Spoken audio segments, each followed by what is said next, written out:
El 22 de septiembre celebramos en la iglesia la fiesta de mi santo patrono, San Mauricio el Tebano. El gran Mauricio, que es para mí uno de mis santos favoritos, por dos razones. La primera, su gran valor para defender al cristianismo en medio de un imperio romano que lo perseguía. Y no solamente eso, sino su capacidad de liderazgo para que toda una legión de soldados, de los cuales era Mauricio el comandante, dieran también la vida por defender al cristianismo.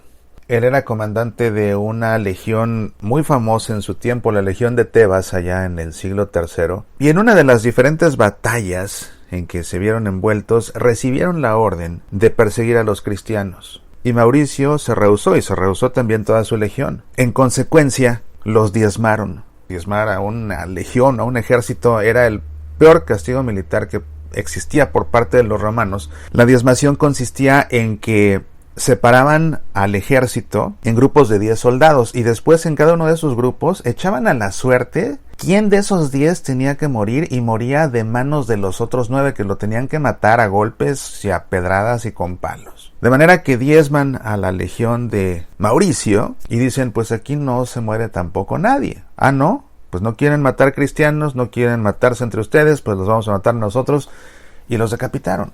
Me gusta siempre que es el día de mi santo patrono, reflexionar acerca de la vida de Mauricio, porque lógicamente que si tenemos un santo patrono, y es la razón por la que todos tenemos que tener un nombre cristiano y no otro nombre, es el santo patrono nuestro, tiene que ser un punto de referencia. Entonces me gusta reflexionar sobre San Mauricio justamente el 22 de septiembre. Y en esta ocasión me puse a pensar en la parte del martirio de la vida de Mauricio, pero más que nada en la parte teológica de su martirio. Y por extensión, lógicamente, la teología del martirio. Y qué mejor que recurrir a un gran teólogo para comprender la teología del martirio. Y qué mejor que recurrir al mejor teólogo de nuestros tiempos, Joseph Ratzinger, nuestro Papa Emérito Benedicto XVI. En uno de los tratados de teología litúrgica de Joseph Ratzinger, que bueno, si Joseph Ratzinger es el más grande teólogo de nuestros tiempos, déjame decirte que es el más grande teólogo litúrgico de nuestros tiempos, además porque la teología litúrgica era una de sus especialidades, o sigue siendo una de sus especialidades. En uno de sus tratados, él desarrolla precisamente el tema de la teología del martirio, y es muy sorprendente ver que lo desarrolla precisamente como una forma en que el cristiano se puede convertir a sí mismo en Eucaristía. Es decir, el mártir se vuelve Eucaristía. ¿Y cómo es esto? Permíteme traducirte este pasaje de su tratado porque lo tengo en inglés, pero con mucho gusto te lo traduzco. Pon atención, es muy interesante. Y como marco de referencia, que quede claro, es un tratado de teología litúrgica, y dentro de ese tratado de teología litúrgica desarrolla esta teología del martirio como acto litúrgico. El martirio como acto litúrgico, es decir, dar la vida por Cristo como acto litúrgico. Vamos a ver.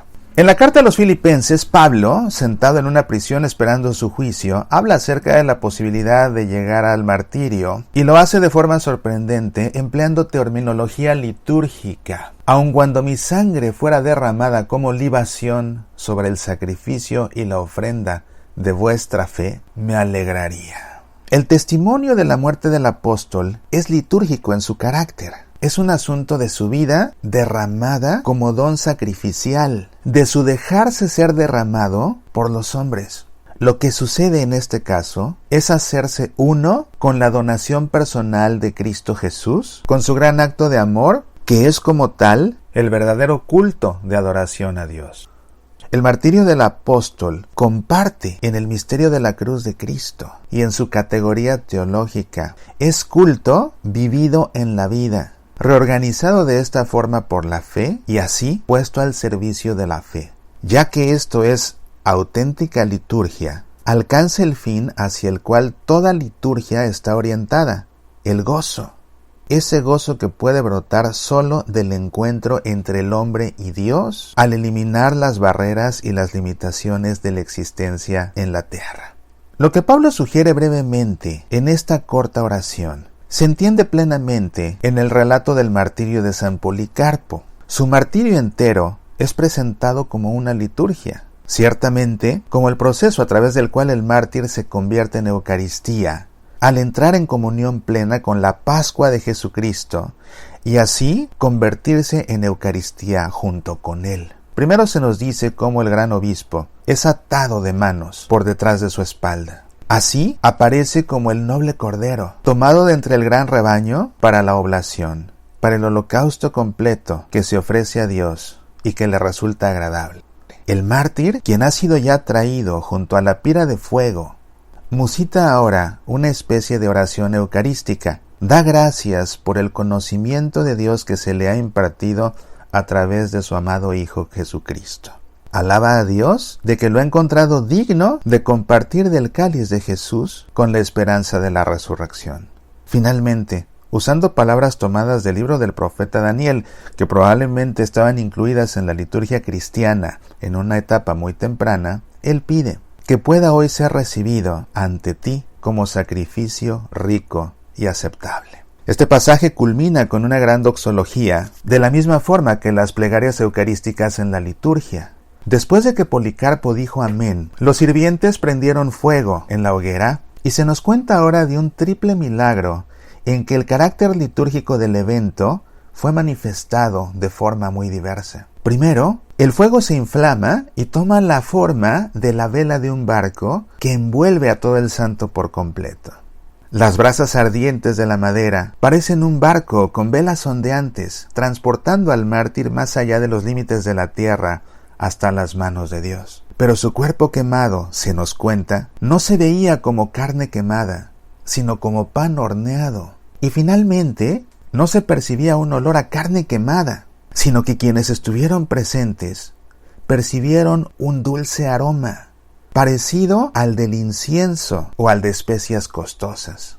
Ese dulce aroma, en el Antiguo Testamento, al igual que en el Nuevo, es un elemento esencial de la teología del sacrificio. En los escritos de Pablo, es una expresión de que una vida se ha hecho pura, se ha donado, y ya no tiene el hedor de la mentira ni de la corrupción, ni el olor a descomposición de la muerte, sino el aire refrescante de la vida y el amor, la atmósfera apropiada para Dios y que es sanadora para el pueblo.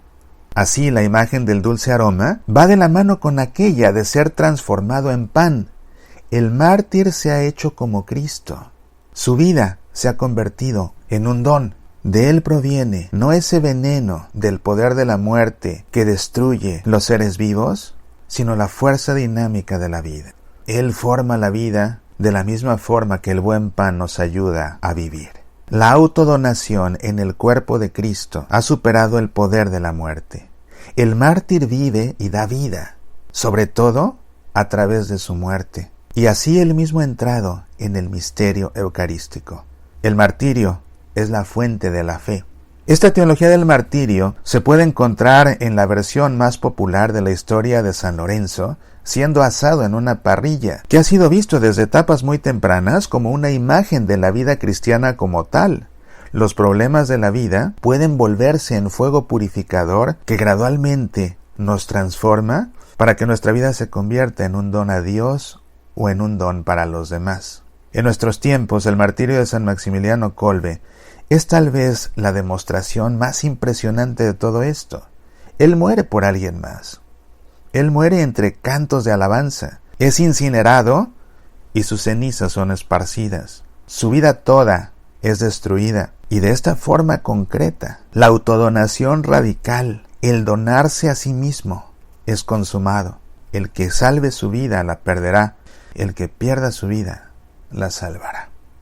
Me ha parecido un texto fascinante de Joseph Ratzinger que definitivamente lleva nuestra comprensión del martirio, de todos aquellos que dan la vida por Dios, a otro nivel.